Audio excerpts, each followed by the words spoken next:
a phenomenon we have been raising as a United Alternative Government. We raised it with the IG, Inspector General of Police, the phenomenon of goonism, and where goons work with government.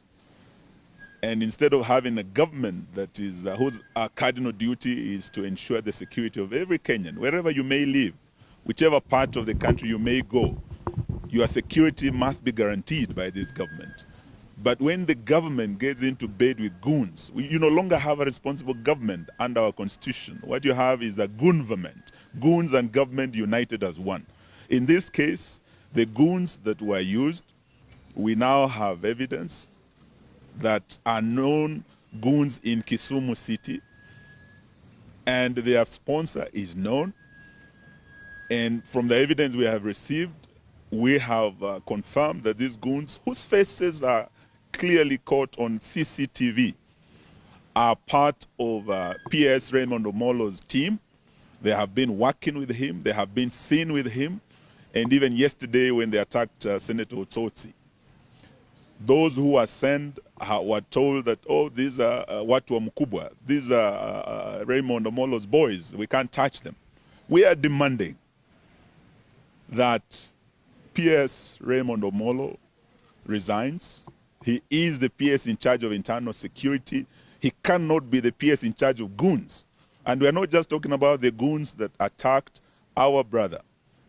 We're also talking about the goons that also attacked Best Western Hotel in Kisumu. They are the same goons sent by the same PS. The goons that came to Malava to attack us, they were hired goons from Kisumu. In 20 hours, they came to Malava, attacked the Honorable Seth Panyako and I and our convoy. And all these goons are known, and they are sponsored, and they are financed by none other than PS Raymond Omolo. We want to demand for his immediate resignation and the immediate arrest of these goons, and justice to be done for Senator Ososti. So let's not tribalize this thing, and let's not trivialize it. It is a menace that is going to affect us and the coming general election if it's not addressed now. Goonism is a threat to our security, is a threat to our democracy. May I ask His Excellency Stephen Kalonzo Musyoka to now address. He wanted to say something. Oh, Caleb. Yes.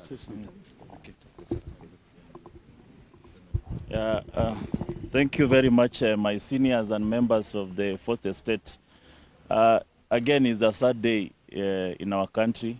We've seen a series of attacks on leaders. It started with the Kisumu Hotel, our brother Raphael Tuju. We were attacked as Linda Mwananchi during our rallies, both in Kitengela and in Kakamega.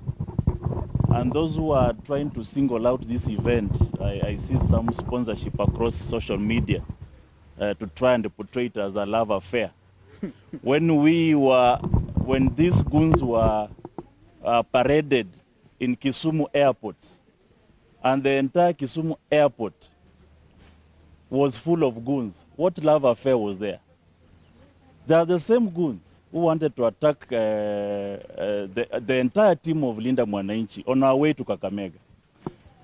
And they seems to have a command center, and this goon seems to be all over the country. I think it's no longer business as usual, and as leaders of this country, we are calling the president himself. Let's not even talk about the dog. They are the owners of these dogs. Is the President William Ruto. You are spoiling our country. This is the democracy that brought you to power. Just respect Kenyan democracy. It allows people to express themselves. This is the democracy and the freedom of expression and association that Baba Raila fought for so many years.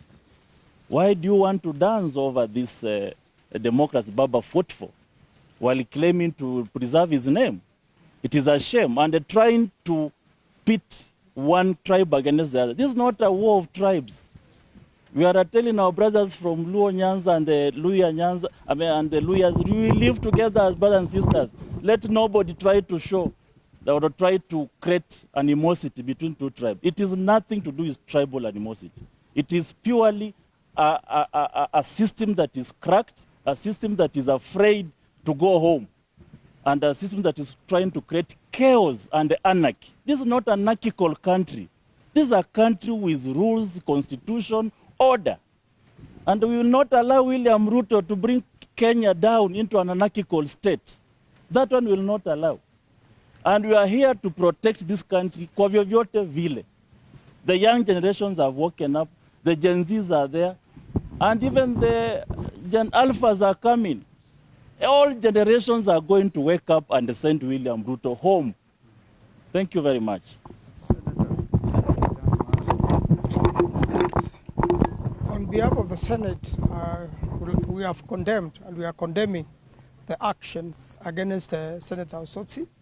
And these are people who have now been identified. They are known. They have committed a criminal act on the face of everyone and on the face of the law. And the IG and the DCI boss have allowed a lot of crime like this to go unattended and without prosecution. I'm really challenging the IG this time around and his police system to make arrests, and we want to see justice being done for Ososti, and that such other acts stopped all over the country, because these goons are hired everywhere.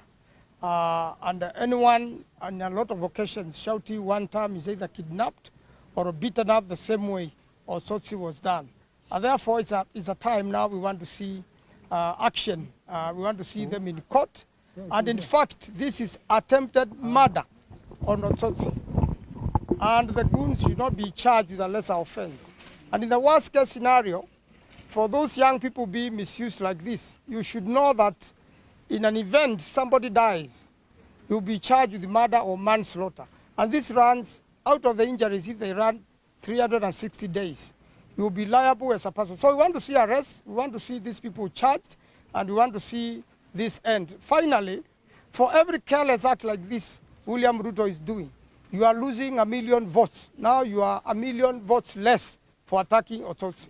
Thank you. Senator Boni. Yes, I haven't heard what you have said.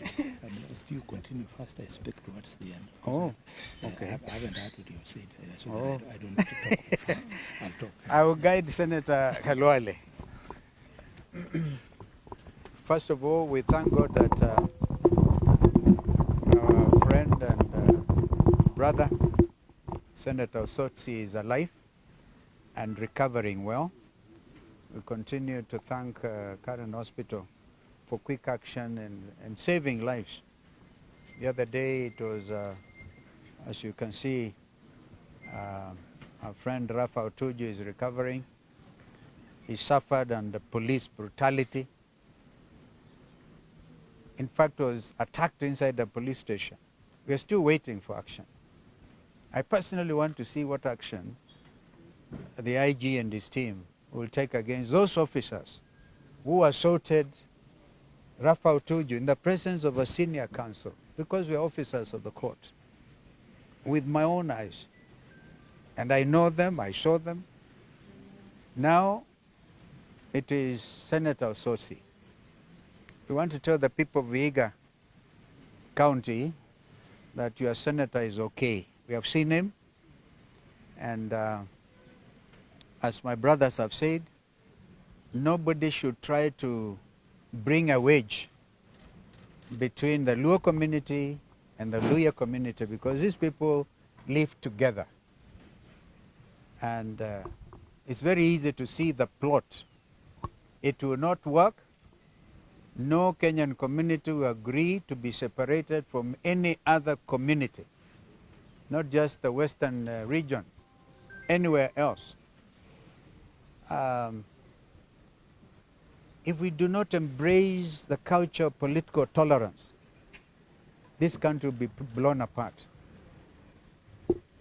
A classic example of political tolerance was yesterday, when Gachagua told William Ruto to his face the truth. That is political tolerance. They didn't beat Gachagua. Tomorrow we are going to Kikuyu.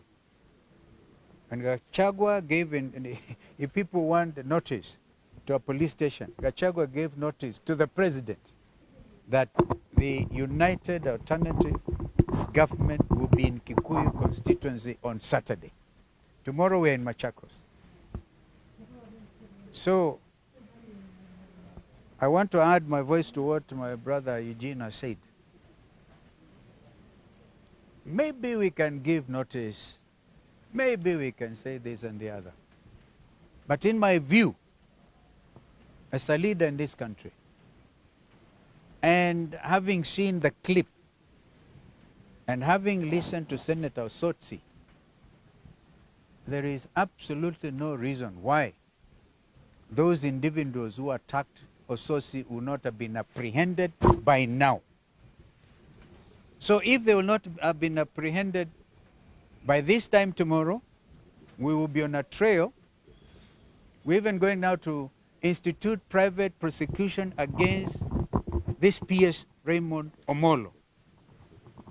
You see, him together with the Minister for Interior, Kipchumba Murkomen, are very powerful individuals. Of course, and the order goes that way. This is office of the president. This is William Ruto's office.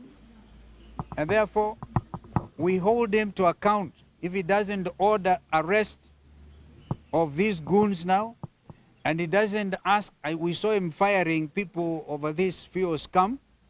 This is a bigger scam because it has to do with the lives of Kenyans. So Raymond Omolo should immediately resign, and Kipchumba Murkomen should advise Ruto quickly. Ruto, of course, has all the facts.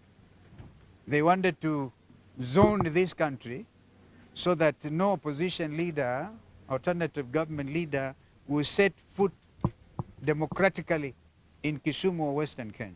Now, shame on them, because Kenyans have come of age. They will not accept this type of leadership.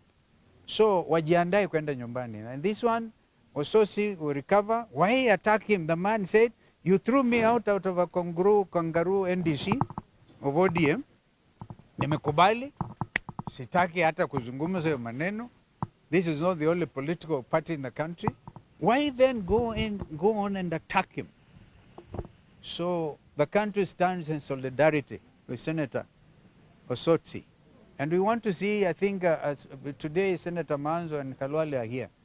I don't know whether you're going to call for a special sitting, yeah, discuss as a matter of urgent national importance.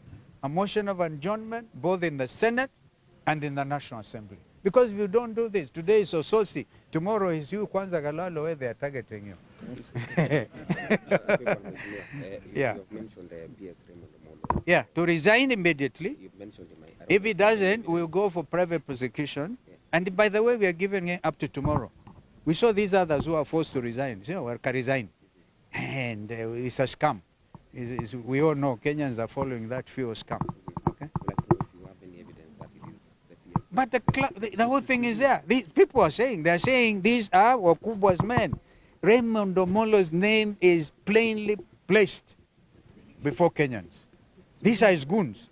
Even Wanga was the These are his goons, all right? These are his own goons, okay? And by the way, all the goons, the ones who are beating the Gen Zs, right? Escorted by police, because there's a man, the police report to him, okay? It's so simple as that. And we are leaders. We are calling on him to do the honorable thing, resign. If he doesn't resign, his boss Ruto fires him. If he doesn't fire him, we'll go for both. Thank you. Senator Halwale. Halwale now. Kwanza wewe. Thank you very much. I was still seeing Senator Ososti. I didn't know that the press had started. I want to join my senior colleagues and my own colleagues. Senator Manzo is here. In the remarks they have just made. This is a very serious problem. And we are lucky we are now starting to have experiences on how the government can respond to this kind of situation. I want to ask the security organs, and by security organs, I don't mean Kipchumba Murkomen, because we know where his heart is. He's the same one who asked that youth be shot Yeah. for showing their preferences on public discourse. So I'm talking about the DCI and the other investigative arms of government to apply the same efficiency they applied when our colleague Charles Ongonda lost his life. They moved very fast and immediate arrests were made. Because the CCTV footage is there, we want to see arrests. The governor of Siaya, Governor Orengo, is on record mentioning the actual names of some of the goons. What more can members of the public do in assisting the police to carry out investigations? We want quick action, and as my leader, Stephen Kalonzo Musyoka, has said, PS Raymond Omolo and CS Murkomen are in public office. When you are in public office, you're open to scrutiny. You're open to oversight. You cannot be slandered when you are in public office. We are therefore saying that they have fallen a full mile away from good performance, and therefore both of them should vacate office. And we don't know why ministers of President William Ruto find it very difficult that they cannot leave office to pave way for proper investigations. You can see, for example, we have a scandal that the presidential candidate Kalonzo has spoken to, the one over the current fuel crisis. We would have expected by now Wandai should have resigned. We wanted to have a quick one with him, and when we conducted his office as the Committee of Energy in Parliament, we were told Wandai has left. He's gone to Abu Dhabi. So I was wondering, has he gone to Abu Dhabi to bank the money, or is he going to get more fuel, or to get us more fuel? This inefficiency we cannot tolerate. Finally, nobody should profile any community in Kenya. No one. In fact, I'm glad, Your Excellency, you have talked to an attempt to put a wedge between the Luhya and Luo community. It was not the Luo community that attacked Ososti yesterday. Yeah. There were goons from Kisumu. even Tuju. Those goons from Kisumu is a cosmopolitan city. They could have been Luos, they could have been Luyas, they could have been anybody. But what I would like to stand out is the targeting of leaders from the Luya community by the broad-based government. For avoidance of doubt, when the broad-based government chose to allow a lapse of security on a deputy party leader, Ososti, he's a Luya.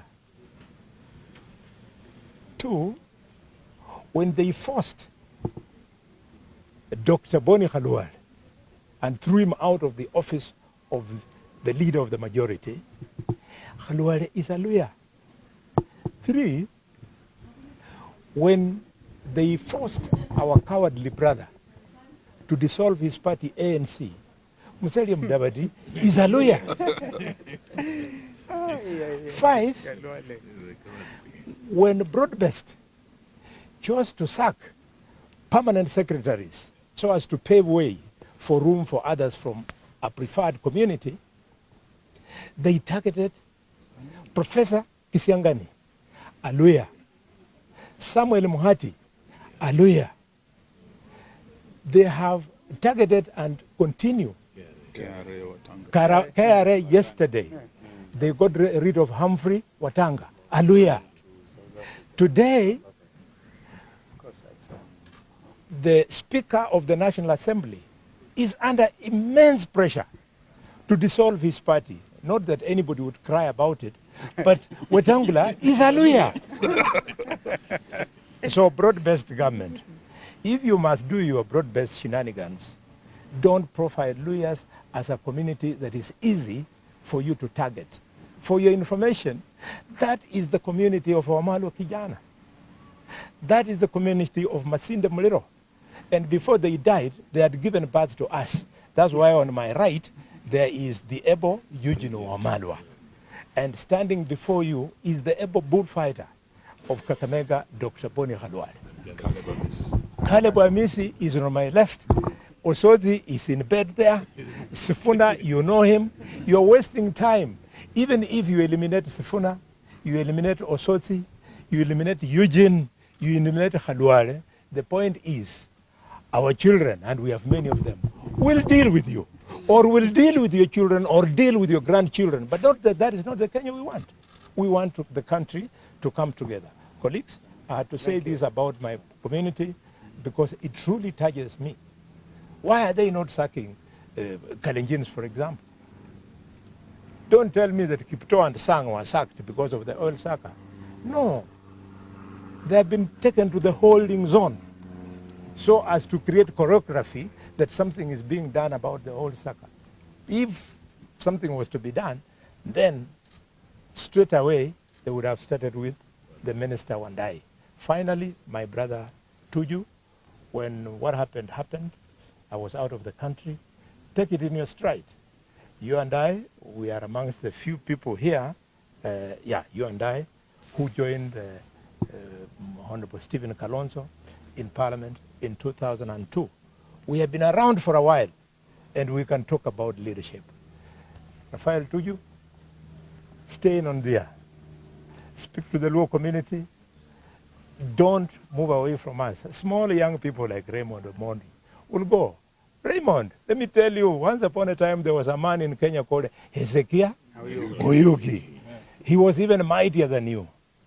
Take it easy. 14 months is a very short time. You can afford to relax and allow the country to move normally. Thank you for those remarks. Thank you. Wonderful.